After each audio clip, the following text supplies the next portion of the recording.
Roy, All ready. right. Yeah. Okay, cool. All right. So thanks for coming along, everyone, in the latest of the Friday night sessions. Tonight we've got Aaron Cole, who's the loft manager from North Sales down in Cheltenham. And Aaron's done lots of sail making, breakfast cups and Volvo ocean races, and has also done quite a bit of sailing, both inshore and offshore, locally and overseas, as well as 16 Sydney Hobarts, which is almost as many as Eddie, and has had 3 podiums. Aaron's got some slides that he's going to walk us through and talk to. We've got the chat session running on the side, so we can either preferably keep questions to the end, but if you've got any questions, best way to do it is just to type them into the chat box, and Aaron and I'll keep an eye on that and answer them as we go through, preferably at the end. So Aaron, over to you.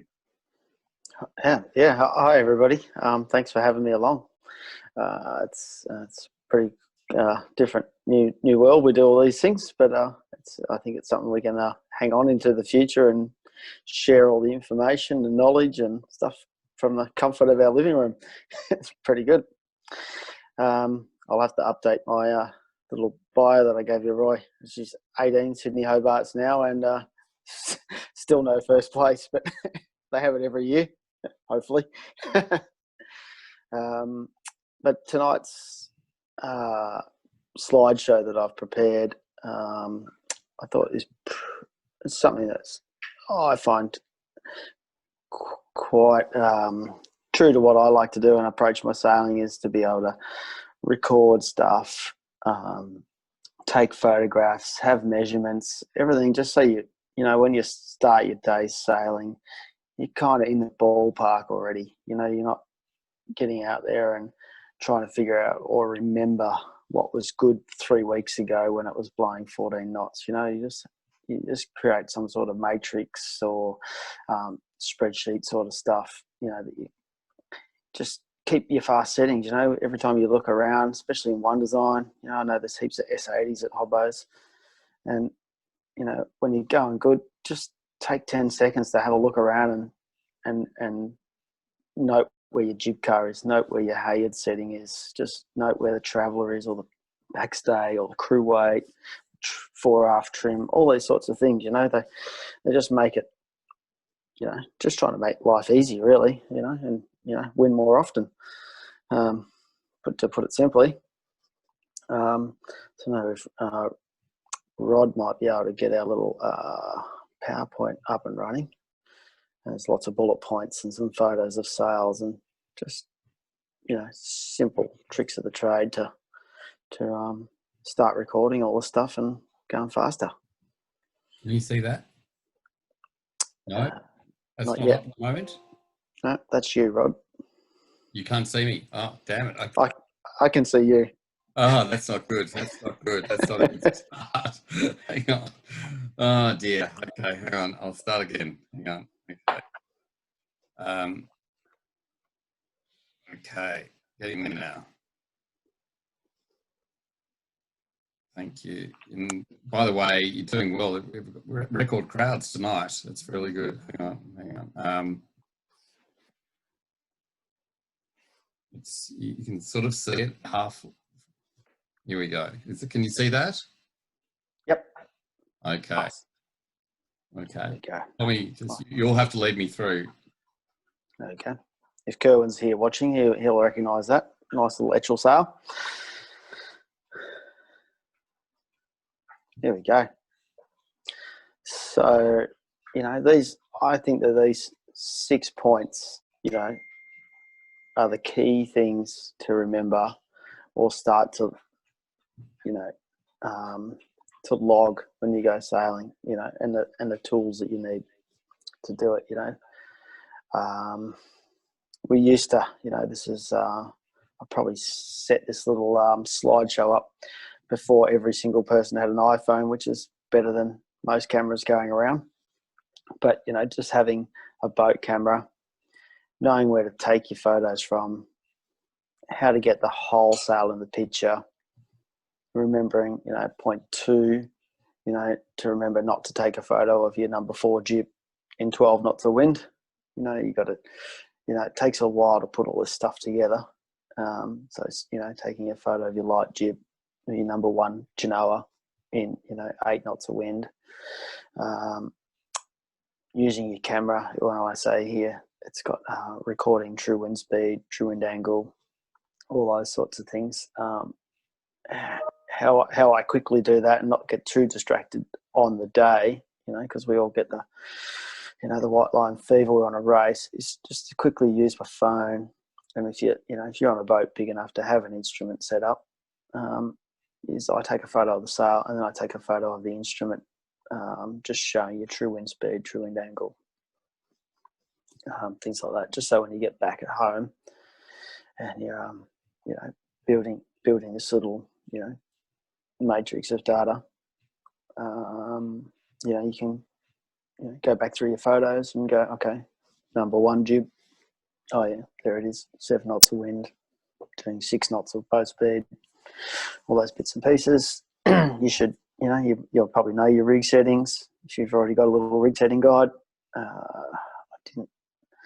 And then, you know, as we go through the slideshows later on, I can show you how to actually, you know, it's not all computers and science and stuff like that. Measuring the camber and draft of your own photographs at home is actually quite simple mathematics, and you know, you can do it with your pretty basic centimeter ruler and a printed photo of your sail, you know, and a calculator, you know, just that sort of stuff. Twist, entry, exit, all that sort of stuff. Got some pretty good photographs, just explaining what all those things are and why they're important, what I'm looking for, you know, and how you can help your sail maker. You know, if you've got an old sail or a sail that you want to change, or, you know, it's not feeling right for you, you know, you can take your photographs and explain this sort of stuff, or know what he's talking about back to you, to make the sail faster. You know, you're always just looking for ways to, you know, it doesn't, as you pull it up first day out of the bag, it doesn't always, you know, as much as we always try to get it perfect first crack, it's not always the way. And if you get these photographs and have a look at all these twist, entry, exits, all that sort of stuff, and make sure it fits the ballpark for the sail or the conditions you want to use that sail in, that's you know, it's a good way to be able to talk to your sailmaker back about it and say, well, I find a little fine in the entry, you know, I have to be Dennis Connor to steer to this jib. It's too fine in the entry. I'm either too high or I'm too low. It's not very forgiving. You know, you can talk about the entry of the sail, things like that. And then the last point being, you know, to remember to mark your settings, you know, whether it's a whipping or a stitch or some liquid paper, black texture if you haven't got dark ropes, all those sorts of things, and just, you know, jotting it all down as you go. So why don't we just move along to the next point. Yeah, so here's a photo. Nolex 25 mainstall. Oh No, which slip. We can go back there. sorry, I'm trying to enter people at the same time. Yeah, I always trouble doing two things at once. Yeah. Right. Okay. So, I mean, that's a nice photo of a sail. You know, forget the sail. If you could present that to your sail maker that you've taken out Saturday afternoon and, you know, going around the course, and, you know, you just want to see it showing that it looks great and you're all happy, or, you know, there's something about it that's not right. If you can take a photo on your iPhone that looks like that, happy days. You know, you've got a really good photo of all the draft stripes, you know, showing all the, you know, basically how the whole sail sets up. Take some notes that it was blowing 15 knots that day, and, you know, you had your rig set up right. You know, you got somewhere to move forward. So if you click onto the next, I think you just spacebar once. There we go. So maybe not so. Oh, how do I there go we back? go. Yeah. So, away from that. so you know, the trick to, you know, I get photos of sails all the time.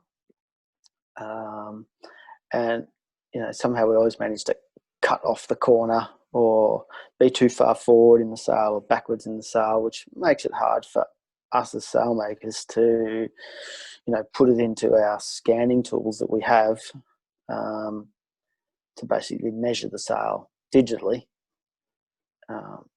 So what, you know, what I was always trying to say to people is how to take the photograph for one, so we can see the whole, you know, get the best picture of the whole sail. And so the trick is with a mainsail or a jib or a genoa is to be in the middle of the sail. So if you can imagine, you know, your halfway point between the tack and the clew, you want to be in the middle of the sail. You know, you don't want to be sitting on the bow, or you don't want to be sitting at the helm spot and snapping a photo from your pocket. You've got to, you know, so like on an Olex here or an S80, if I'm doing it on S80, I'll sit in the hatch. I'll almost sit downstairs, to be honest, because we all know sailing S80s, there ain't much room between the bottom of the boom and the top of the cabin. So I'd actually sit down in the hatch and on the step and take the photo and try and include just a smidgen of the boom in the bottom. You know, particularly important for a boat that doesn't have a backstay. If it had a backstay, we can pick up a centre line through between the mast and the backstay. If you don't have a backstay, you know, maybe this photo's not perfect because it hasn't got the boom. But it's basically, if we're trying to measure things like twist, which is all relative to the centre line, we either need the boom, you know, to mark our centre line, or a backstay to mark our centre line. So do that. And then the trick is I don't know whether everyone can see me or not, or it's just the PowerPoint. But if you imagine your phone and you're taking a photo of it, what you got to do is just tilt the screen or turn the camera until we can get that, you know, leech. You know, say if we look at the bottom leech stripe being in the bottom left corner, and the bottom stripe luff end being in the top right hand corner, and we just do that. You know, we all think probably landscape or portrait because that's the way you take photographs. But when we take photographs of the sail, we actually want to tilt it 45 degrees and get as much as the chord length, which is the width across the sail, in the shot. So all we do is just rotate the camera slightly, you know, like you've had a couple too many beers, and you get it right on the angle, and then be right underneath the boom, in the middle, or in the genoa, right halfway between the tack and the clew, as close to the sail as you can get, and take your photograph. You know, try and, you know, if it's a head sail, make sure it's not, you know, you're in the groove, the helmsman's not too low or too high. If he's too high, it photographs wrong. If he's too low, the sail stalls and actually loses its flying shape a little. So, you know, you want to make sure the guys are on the rail, sailing along the best you can. Everyone's pretty happy. The setup's good. Take a photo.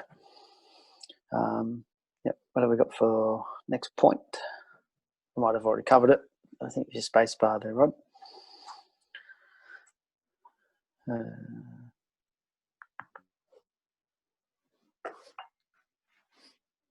Yeah. Oh, yeah. That's what I was just saying. Yep. You can probably space bar again. It'll probably cover those points I just did. There we go. Rotating the camera to fit the draft stripe. You know, that's the single biggest trick to getting a good photo of the sail, is remembering that. It's just, you're not trying to get you know, you're not going to hang it on the wall at home. It doesn't have to be square. You just want to get all the chord length that you can of the lowest stripe in the sail. There you go. Setting up in range. I think if you space bar a couple of times, we'll get a few points. Here you go. You know, head sails and mainsails a little different. You know, with our head sail, we want to take the photograph so it's as true to the sail and ourselves as we can be. You want to photograph each code of your head sail in the correct wind range, right in the middle of the wind range. So our medium jib, you know, might have a wind range of, say, between 9 knots and 15 knots. So let's do it, at 11 knots. We'll have everybody on the rail at that point. Sail will be fully loaded up. Take your photograph. Same with your heavy jib. Haven't seen too many photographs of number 4s. I think it gets a bit wet up there for people to do that. But that's the key to getting a good shot of your headsail. Make sure your rig's on the right setting, your back stays right for the jib and the mainsail. Because remember, everything's about balance. It's you can't have a perfect jib and an imperfect main. You don't want to have, or vice versa. You've got to have it all about right and get the photograph. Mainsails, because the mainsail's up from basically 5 knots to 25, 30 at full mainsail, depending on your stability, say 25 knots. You want to get a photograph at each end of the range on the correct rig setting, because the sail goes through such a big range. If we just take a photo in the middle, it might be perfect, but what you might find is that when the boats, so the wind gets lighter and the mast stiffens up, that the sail gets too full, or too draft forwards, or, more often than not, it's actually in the top of the range when the sail starts to overbend or get too flat. Basically, the leading edge of the mainsail, or what we refer to as the luff curve, isn't matching the mast bend. So if we take photos of each end, the light air range, the sail look pretty full, and then we take a photo of it in 25 knots and the sail's got, quite possibly the crease running from the clew up to the middle of the mast or something like that. It's over, as a mainsail trimmer, we'd call that the overbend crease. You might consider whether it needs more rig tension to stiffen the mast section up. Maybe the sail needs more luff curve in it. Things like that. Alternatively, it looks really nice in light air, or it looks really full in light air, and then in lots of wind, it's still too deep. Basically, it's either flapping or you're tipping over. You might say that the sail's too full. So it's a very,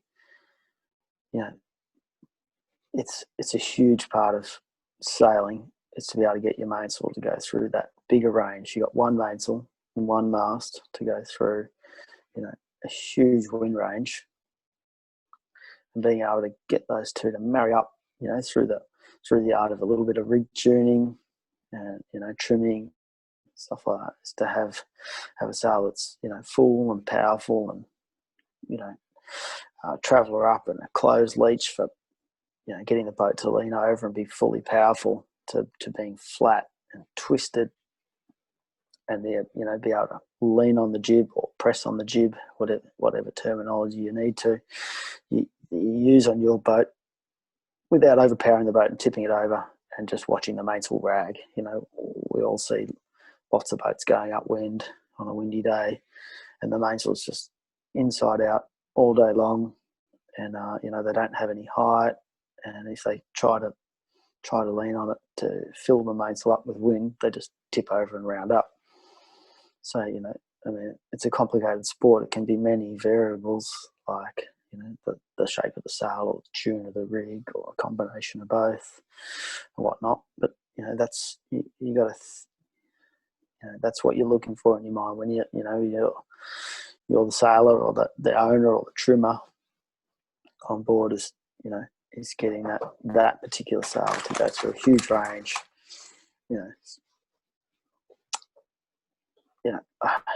We could talk about forever and ever and ever, and we all do.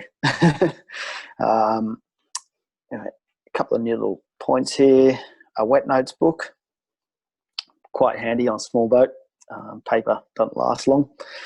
I usually have all these things. You have a broken off pencil, a wet notes book, and just write your notes down.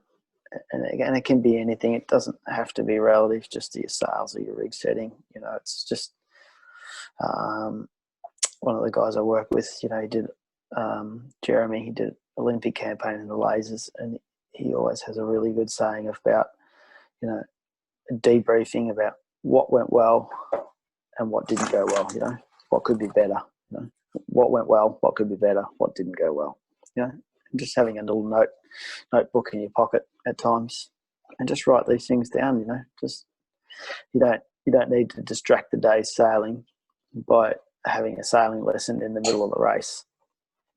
You know, sometimes you can just write a little note down about something to bring up, you know, afterwards back at the bar or on board before you go back to the bar, ideally. You know, yeah, keep a folder. You know, label the photographs. Really important to label the photographs. My computer at work must have about 7,000 photos of sails, and I'd say that probably 3,000 of them don't have, you know, the boat name or the wind. You know, more importantly, the wind condition it was taken in. So, you know, you rely on memory, or it just becomes a bit sort of, you're not sure. So it makes it hard to move forward in a direction, you know, to solve a problem or fix a sail or recut a sail if you didn't actually write what day it was and how much wind it was in, all that sort of stuff. Yeah. Roy, we had any questions pop up along that's relevant to that first bit of it before we jump into some photos of sails and have a look?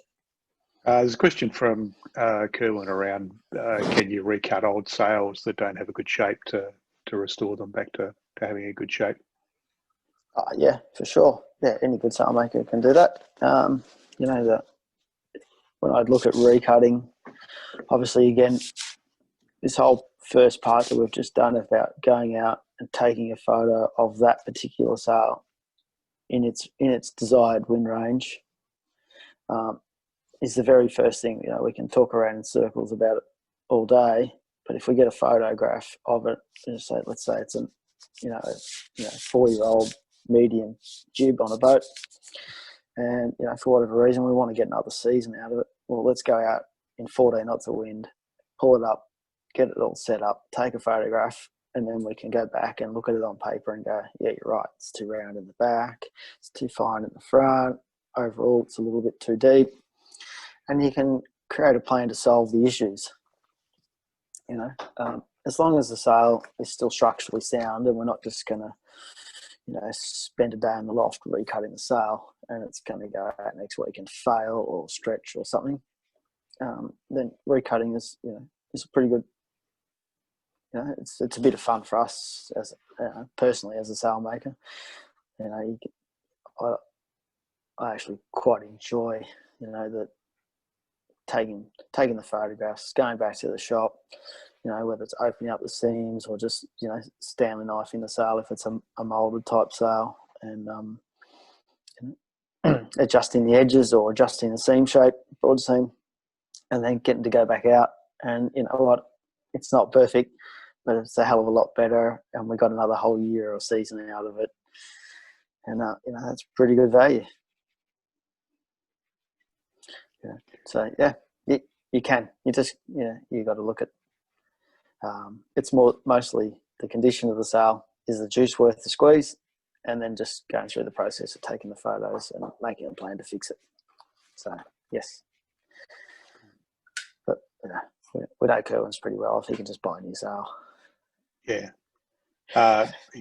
He also asked, maybe he just wants to pay for a batten, because he also asked, does top batten stiffness do a lot to sail shape as opposed to the cutting that you're talking about?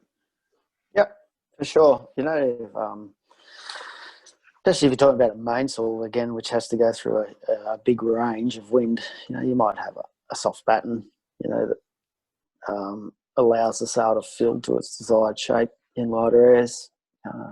You know, but then again, if it's a big roach sail or something, and then the wind comes up, and this, you know, the battens can no longer support the roach or something, you know, you might be changing out to a much stiffer batten, so the sail will fly flatter and more twisted. That's pretty important. You know, it's the same with the head sails. You know, Kerwin's an Etchell sailor. You know, I think every North Etchell jib now comes with about, I think it's got two extra battens to what it's got pockets to. We're changing the leach battens. We're changing the top batten, basically just to give the sails bigger range. Like an etchel's a bit of a not a strange boat, but it's different. It likes deep sails, but with lots of twist. So changing the top battens in your etchel jib, help it do that. You can use the sail in more wind and not close the leach up by having a stiffer batten. There's lots of little tricks. For one design, it's easy. You can follow the tuning guide. If it's a one-off boat, big keel boat or something, you just got to learn and use your eye, and don't be afraid to have a crack. If you're not sure and you're thinking about it, well, you're probably 9/10 there that something does need to change, and get another batten. Or I've done plenty of times, sand the battens, whatever, till you get it right, till you're happy, and then you've learned something. Yeah. What have we got next, Rod, for the next slide? Here we go. Putting some of what we're talking there about into action here, and a bit of DIY, really. We've all got a bit of time on our hands. If you had some good photos of your sails, I can show you here how to basically measure your sail for how deep it is and how twisted it is, and where the draft position is. Is it draft aft, draft forwards, entry, and so on like that. So I think if we slowly click through the spacebar, just one click at a time, it should. Here we go. It all works well. There we go. The red line that's come up on the screen there is what any aerofoil would refer to as the chord length. Okay, so the trim, if we just go back a little, just see the little blue horizontal lines on the sail. Basically, when we draw these on the sail or stick them on the sail, they are at 25%, 25%. If you click the spacebar one more time, you get 50% and 75%, basically. So there are 3 chord lengths. Okay, so that's our first thing we're chasing when we take our photographs. So we'd measure that. We'd get the ruler out and we'd measure across the sail and say that's on the piece of A4 paper it's 20 centimeters long on the bottom stripe. So we know that's our chord length. And the next part of it is to figure out our chord depth. So to figure out what type of aerofoil it really is. Is it a deep, powerful sail, or is it a flat, twisted sail? So if we click the space bar, one at a time here, just slowly. Again, we should see 1, our chord length, B equals our depth, chord depth. Okay, so again, you just we just slide your ruler along to your first line you drew across the sail. Just get the pencil out, draw across it, and then measure your B. Just slide the ruler along until you get the biggest number you can find relative to that blue stripe across the sail. And then you jot that number down. And then if we space bar one more time, there we go. It's pretty simple as that. If we can go back one, Rod, sorry, note there in the green, we've got C. C is our draft position. Okay, so that's from the very leading edge of the sail, the tough luff or the forestay or the hank, whatever it is at the front of the sail. C is a percentage between where B intersects that chord line divided by the overall length. So if we click through now, you'll see the quick formula. There we go. So you got your length of the camber divided by the depth of the camber. It's 12.7. So it's the bottom stripes pretty normal. I mean, that's a TP52 sail, a little flatter than your normal S80 Genoa or your normal 40 footer, but it's pretty normal bottom stripe for a medium jib, so to speak. There you go, 12.7. If you just, I guess the the next trick is, and it's a little bit, everyone has a different opinion, like in sailing, we know there's lots of these, to that percentage camber number, mostly in the mid-stripe. Most people, whether you're a sail designer or a sailor who's into this sort of stuff, if you talked about the mid-stripe camber, so the middle height draft stripe, and if it's around 13%, in my mind, that's a really nice medium headsail. If it's 15%, it's a light jib. If you take a photograph, a really nice photograph of your sail set up, and it's your medium jib, and it comes out at 15%, straight away you're like, okay. Unless my boat is very heavy, I'd say that it's a bit full. And again, you're getting down into the 10, 11% for a headsail for your heavy headsail. And we look at also a little bit how they are relative to each other vertically as well. I mean, it can get a little complicated. Ideally, you want to see the bottom one. Say if this was a medium headsail and the bottom's 12, if the middle and the top are somewhere 13, just a little bit deeper than the bottom stripe, it's a pretty good sail. If it's all of a sudden way fuller in the middle relative to the ends, we know we're probably looking at an old sail or too deep a sail, or something's not quite right with the sail. So, I mean, you can probably talk to us or Google this sort of stuff now a little bit about camber depths and how they, what type of, or codes of sails should be what kind of camber percentages. Draft position is probably what we'd talk about more, when it's a pretty easily identifiable thing. We've all pulled a sail up and gone, oof, she's a bit draft aft, or the draft is really far forwards.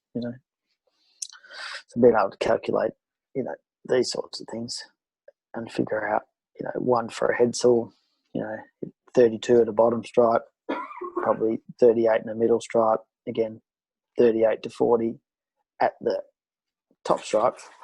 You've got a pretty steady, stable draft position through the sail. If all of a sudden, the bottom stripe's 40% and the middle's 50 in your headsail, we're looking at an aged sail. The aerofoil's not quite there for a headsail. So we need to, again, that might be a comment to the sailor. Hey, remember that jib you made me a couple of years ago? She's a little full in the middle and a little draft aft, and let's talk about a plan to breathe some life into it.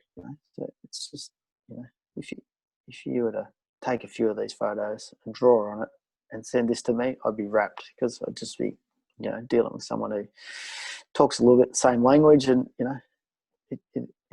when you do a job like this, you do it for the love of it, and it really helps you solve the issue and get the boat going faster at the end of the day. So so not everyone has to remember all these formulas. Rod has this slideshow.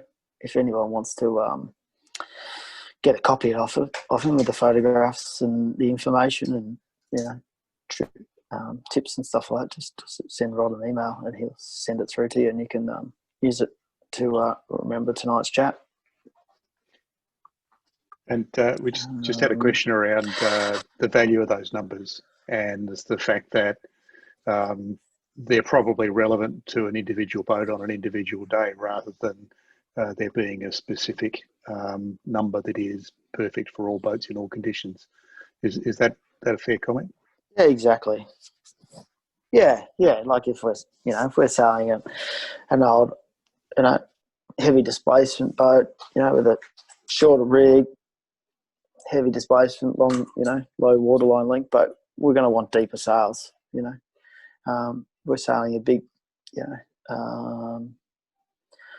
lightweight, high riding moment boat, stuff like that. It goes fast, might go upwind at, say, somewhere between 7.5 and 8.5 knots or something like that. We start to look at having flatter sails for sure, because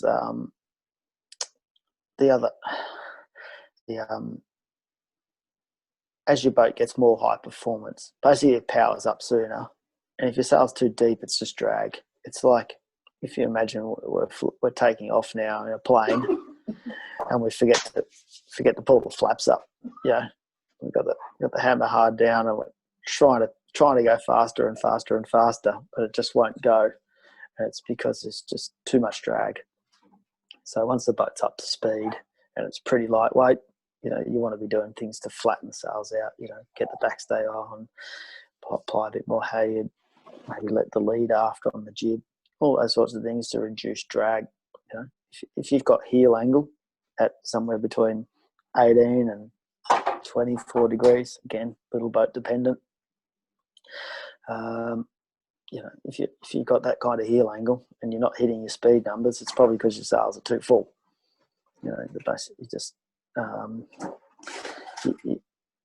It's too draggy. If you just try the sails a little flatter, and vice versa, you can't get the boat up to heel angle, you're not getting up to speed, try the sails a little deeper, get the boat to lean over, boat leans over, boat gets a little longer boats go faster. Again, it's all really relative to the type of boat you're sailing.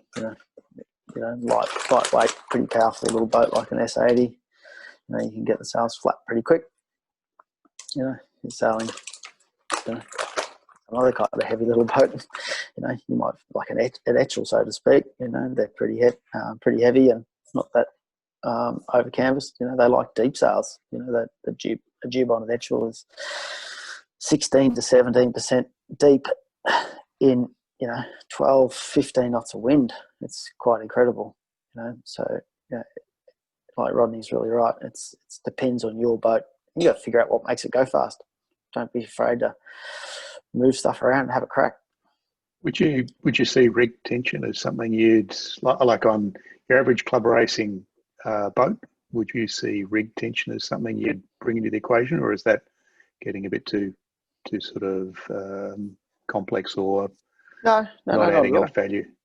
No, it might depend a little bit on the rig type. If you've got a masthead rig boat, rig tension, things like that, probably not going to make a hell of a difference. And again, if you've got a boat that's got big overlapping genoas and number 3 jibs and all that sort of stuff, where you're varying the power on area, you might not need to do it either. And then if you've got a boat like a Sydney 38, something like that, it's got the same main, and your number 1, your number 2, and your number 3 jib are all basically the same area with different depth and strength headsails. Rig tension is really important, because you're trying to get the same basically sail plane or area to be deep and powerful and 8 knots of wind and get the thing to lean over so everyone can hike out. So you're softening the forestay and you're softening the diagonals to get your mast to bend and sag to leeward and the forestay to sag and create a lot of power. And then once the wind comes up, we've got to get rid of all that drag. So we start to tension the rig up. We'll be on the cap shrouds and diagonals and forestay, and we'll be all running around mad when the wind goes from 6 knots to 11 knots. We're all running around on a Sydney 38 with a shifter and a feeler gauge and all these bits and pieces running around the mad, because it goes from being underpowered to quite powered up relatively quickly. So without rig tension there, you could find yourself, if you're in light air, if you don't adjust down, you'll be the guys sitting to leeward, and if you're the guys who are adjusting your rig properly, you'll be the guys with the team on the rail first, the most power in your sails, and fastest boat usually wins the race. So it is worth the effort, in short. What do we got? Cool. Okay, here we go. S80 headsail. This is a headsail I developed with Luke Reiner on Intrusion. Basically, trying to make quite a full sail, and but not overlapping, fast attacking. We all know the boats like to carry a fair bit of power in their sails, so we had a little bit of a crack here at doing something different. we find it's okay on days.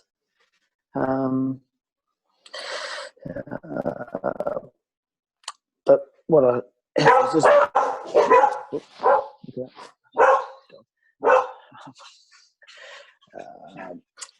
centerline. So we talked about this earlier.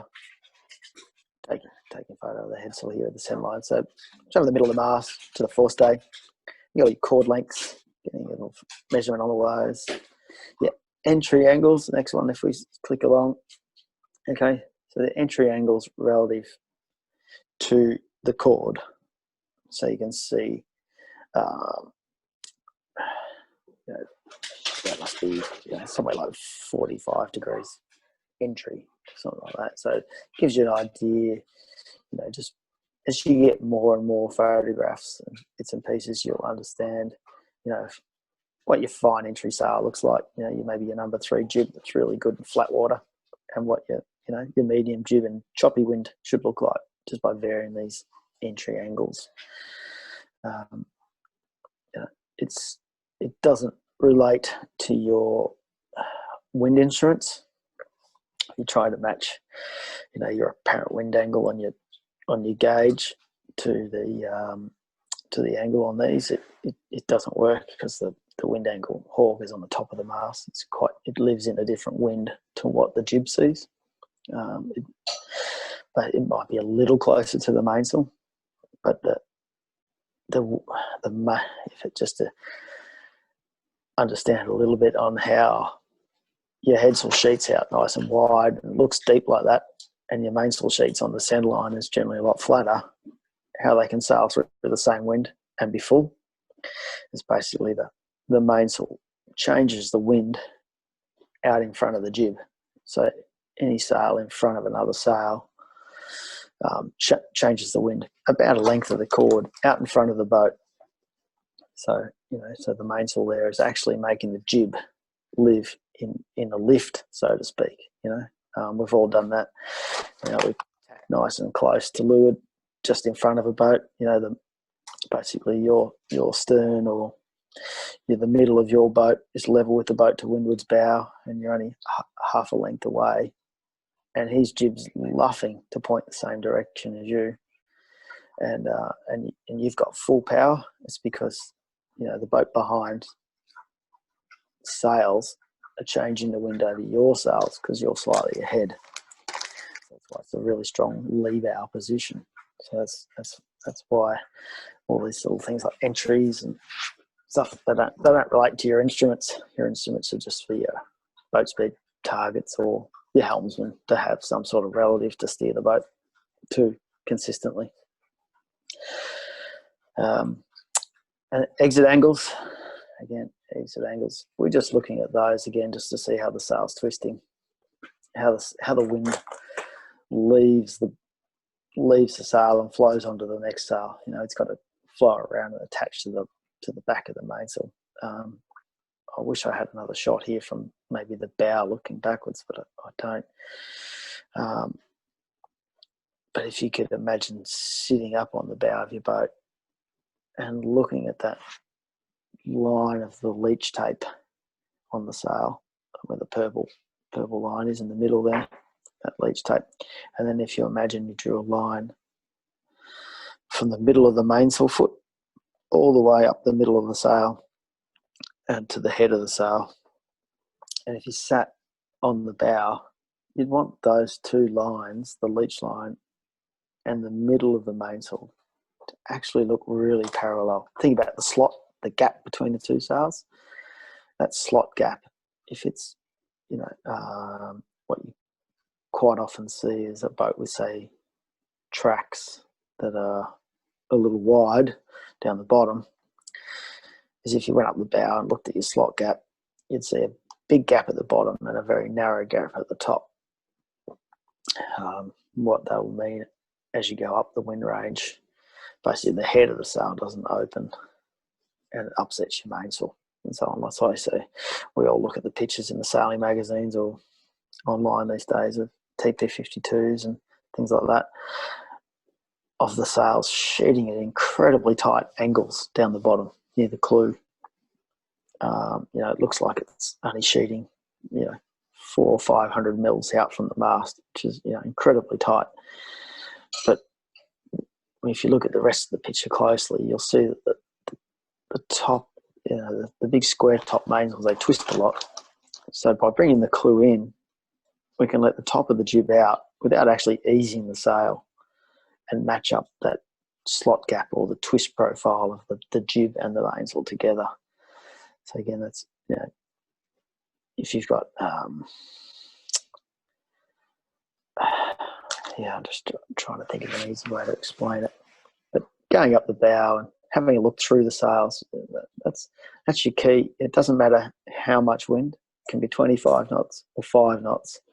You know, how you set up the car position and the depth of your jib and your mainsail, that slot gap should remain really quite parallel all the time until you're overpowered, and then you might want it a little wider up the top, but generally not. It's just a parallel slot gap. You can see on this sail, it's not the ideal photograph position, but it's a little narrower up the top to the bottom if you draw a line between the mainsail. Forget the mast, it's the mainsail and the leech. So, you know, that's my number one thing that I kind of try to show, that the headsail trimmer on the boat, because it's really easy to wind your jib in nice and tight, and it's full of wind and it all looks great. But the poor bloke trimming the mainsails, he sails inside out all the time and all those sorts of things. All the boat's a bit tippy, you know, out of balance, and it's a little bit hard to set up. If you can explain that slot gap theory about it being parallel between the vertical centre of the mainsail and the jib leech, it's a pretty fast setup. So that's, you know, don't be afraid as the jib trimmer to head off up the bow and have a look at that. Any questions coming? So there was a question around jib sheets and so forth, and is there an advantage in them being zero stretch in different conditions? Oof. Yeah, I think minimising stretch is not a bad thing. If it's moving around too much, basically when the load disappears out of the sail, an elasticy type rope will actually sheet the sail on because the load disappears out of the sail. So, you know, we all know when you get a lull, generally you've got to ease the sail a little bit to stop it trimming itself on. So if you've got a bit of double braid rope and it's highly loaded, and the wind drops out, 2 or 3 knots, the sail will sheet itself on basically. So, you know, I like the lines to be pretty static, to be honest. That way, the sails that we all go sailing with these days are pretty static. You know, they're getting lower and lower stretch. So, you know, all the bits of the boat have got to upgrade with it a little bit, so to speak. You know, the halyards probably the most important low stretch rope on the boat. The jib halyard. The main can be a little bit, maybe. The jib, spend the money on the jib halyard, get the best one you can absolutely afford. Because what it does is, again, it just stops the sail sheeting itself on, or as the wind comes up, the sail just slides down the head, say, when you actually want it to be up and firm and controlling the draft.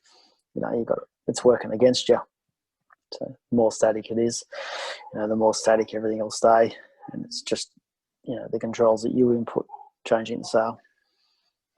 There's a bit of a follow-on question from that around somebody was keen to understand the best three ropes, or the best pieces of 3 things to use in terms of controlling the main and head sail.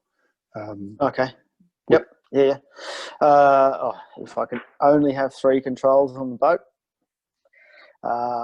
the jib halyard, the jib lead, and the backstay.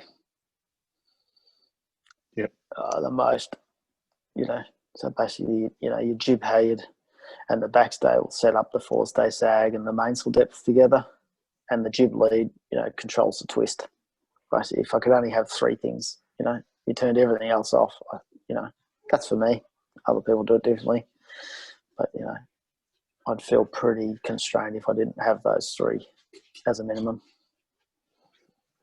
And somebody else is presumably with an S80 and some money, wants to know if it's worth getting 3DI sales for an S80. Yeah, so the 3DI sales come a long way. You know, if you had asked me that question, maybe 5 years ago, I would have said, definitely not. Too stable. They don't move around enough for a small boat. But what we've found over the last few years is basically just utilising different fibres in the composite itself to try and create a more forgiving style. There's no point having, a full-on carbon 3DI headsail on an S80. It doesn't see the load to warrant it. But now we're making 3DI sails out of Dacron, or polyester, which are more forgiving. You can sort of mould them a little bit. You can pull the Cunningham on or pull the Hague on and move things around a bit, where you couldn't in the old days. They're much more locked in their shape. So if you got the budget for it, it'll certainly make your boat go faster. Just got to use the right products, right fibres. Yeah, it's marrying everything up basically to the application. There's no point having a full-on carbon sail on a boat that's got wire stays and an aluminium mast. Maybe at a small boat, it actually won't be faster. A panel sail like this would be a better sail. Yep. That's it for the current questions. There we go. Yeah. Again, couple of little things here, like just, I keep saying it, taking your notes and making marks. I just don't go sailing without a texter in my pocket. I just can't do it. You got it. And if I don't have one, I'll go down the nav station and steal theirs, because you've got to make marks on things to make it repeatable. The little stickers for the halyards, they're fantastic. Really important for the jib halyard. A jib is really sensitive to the jib halyard, so having where it can go 6 to 6.5 to 7, having a nice stitched mark in your halyard, it'll pay off. It's absolutely worth it. Trimming marks here, you can see in the top right photo there. I've drawn some 3 lines on the spreaders, and again, there doesn't have to be a lot of science about them. You can just get a bit of an eyeball when you're out sailing, what feels good, what looks about right, and then just get up the rig at the end of the day and just put a mark on it and put one either side of it, so full power, depowered, twisting, all that sort of stuff. You just, so when you tack, at least even when you tack over, you're just winding relatively close to the same. My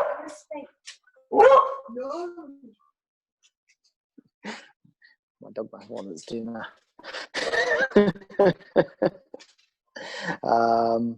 Yeah, that sort of stuff. Yeah, spreader marks, positions, mark on the deck, backstay. The backstay itself, it's got a little block and tackle backstay or a hydraulic backstay, just an off-cut of batten, some sticky tape, coloured markers, or get the texture out again. Just write 1, 2, 3, 4, 5, 6. Again, just give yourself half a chance next week when you go sailing, or when you tack, or whatever. Just I can't recommend those things enough. Any there's a question around rig tension and any sort of rules of thumb that you like to setting up rig tension for different boats. How would you go about that?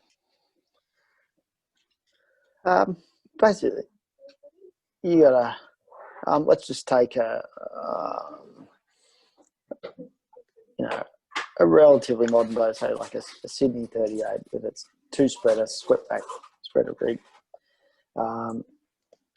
Basically, you're just always trying to balance the mast bend and the mainsail luff curve together. They got to work together. So you can control the mast bend with the diagonal tensions a lot and the backstay. If we take the backstay is not really a setting, so to speak. We're just rig alone. Light air, we're letting off the diagonals because we can't get the mast to bend without overshooting the sail or pulling the backstay on. And if we do those things in light wind, we know it's slow. We'll either over trim the mainsail, and if we pull the backstay on, we'll make the headsail too flat. So what we do is we ease off the lowers and let the middle of the mast bend forwards without creating any more rig tension, so the mainsail flies correctly. And inversely, again, if we left it on that setting and it gets windy, it the mainsail will overbend and the headstay won't get tight. So we wind up the diagonals and the cap shrouds and the forestay and things like that together.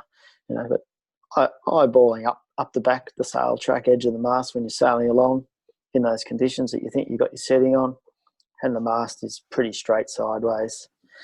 The leeward shrouds on the Sydney 38, the leeward vertical shroud or the cap shroud really shouldn't be loose. It's okay to see it just pop in and out of tension a little bit.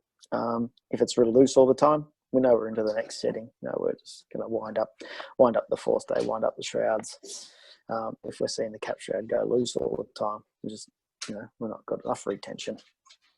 And all those things vice versa. Again, too, all the stays on the, it's light wind and all the stays are drum tight. It's probably got too much rig tension, so we need to start backing things off. But it's a day to get your sailmaker out or your rig tuner, rigger, and get out there and actually figure out, your boat, because we all know it's the world's most complicated sport. So it's just a quick shot, just for everyone to see. This is a tool that we use at North Sails, written by North Sails Japan. Basically, you get a nice photograph of a sail. This one not particularly a great photograph of a sail, but anyway, it goes in. We use the mouse. We click all over the blue stripes, the center line, the forestay sag, and it spits all the data out for you without getting your calculator out. Basically from someone emailing me a photo, 15 to 20 minutes later, we'll have a full report on the sail, camber, draft, twist, entry, exit, all those sorts of things. A little printout, you can send it back to them and they can file it. And, just basically saying that, this is what we're looking for, or yep, I agree, it's too flat, it's too full. Yep, righto, bring her in. Let's have a go. It's a pretty good tool. That's brilliant. Were there any more questions for Aaron? I think that's all right. There is one question that probably isn't for Aaron, but is David Judge wanted to know what Eddie was having for dinner, but that's probably in the classified range, I'd guess. He's doing well if he's already had his dinner. I've been fixing my house all day, so I haven't had mine yet. All right. Okay. So, any more questions for...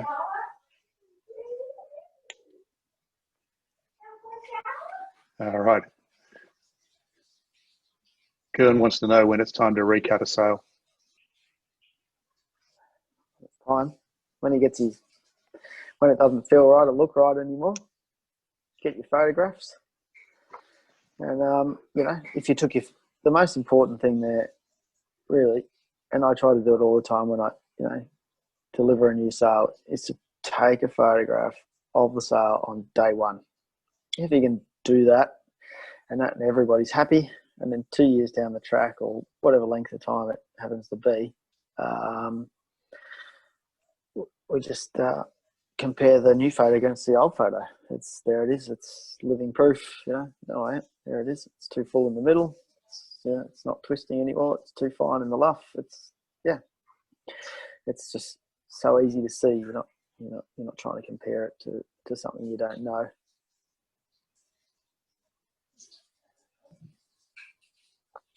Yep. Hopefully that answers that question. What's from the Icon boys tonight? Hey.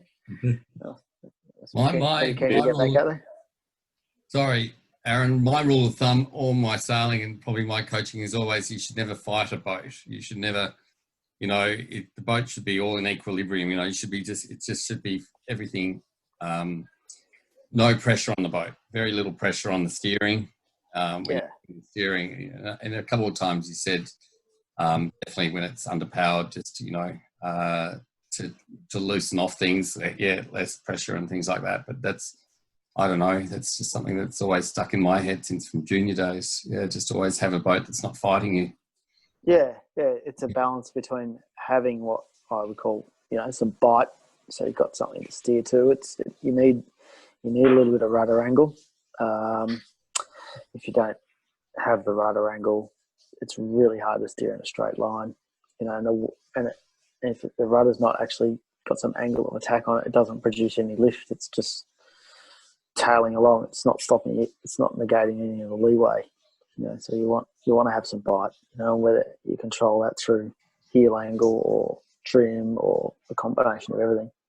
We've talked heaps about the sails and the rigs and stuff like that here, but sitting there trimming the main sheet on any of these boats, the biggest things I focus on are the heel angle and the rudder angle, because basically, like you said, if he's got 6 or 7 degrees of rudder angle, well, he's fighting it, and straight away I just know that you just say I've got 24 degrees of heel and 8 degrees of rudder angle or something. If you're lucky enough to have an angle sensor or some good marks, you just go, right, I've got to reduce the drag in the sail plan, so I'll just wind the backstay on, or I'll pull the Cunningham on, or I'll do something to flatten the sails, and then the heel, we lose the drag, we get more lift, the heel angle comes back to normal, the rudder angle falls into balance, and Bob's your uncle.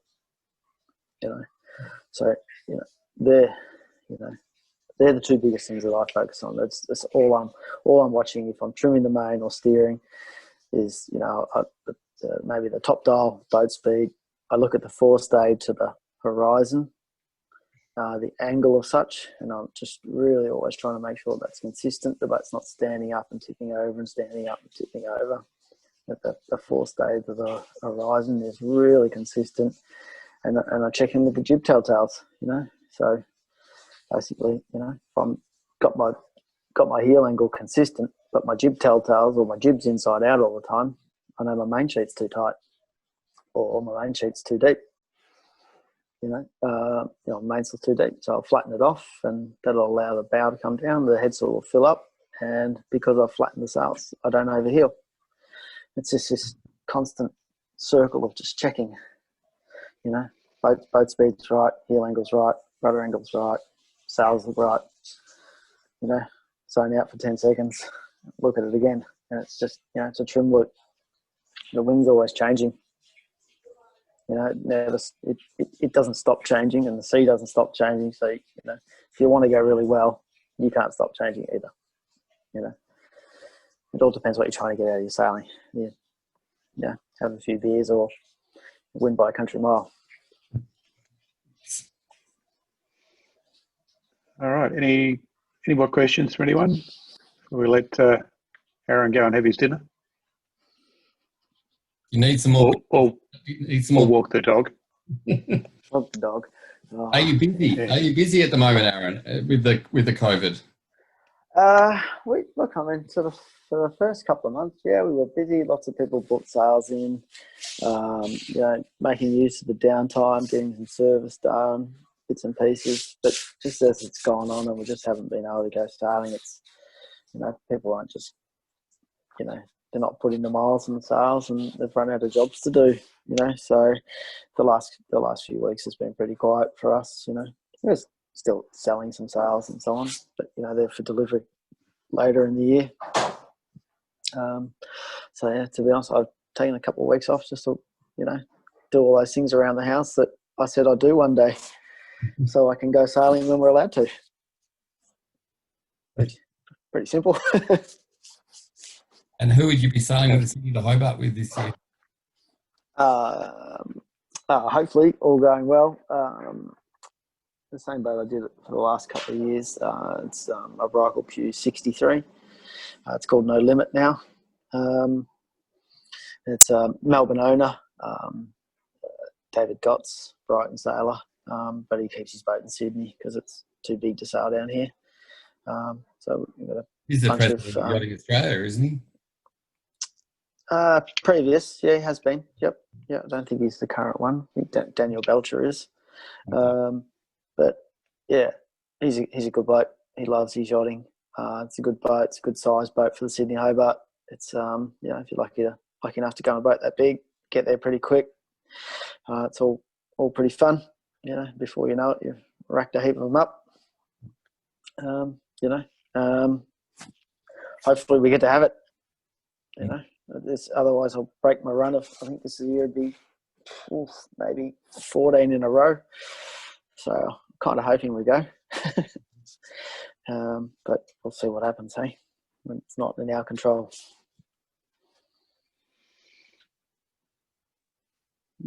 All right. If no one's got any more questions, I think we might wrap it up there. So thanks, Darren. Thanks for everybody else for joining in. And if you want a copy of the slides, then get in touch with Rod and he can forward them through. I saw one question come up and it disappeared.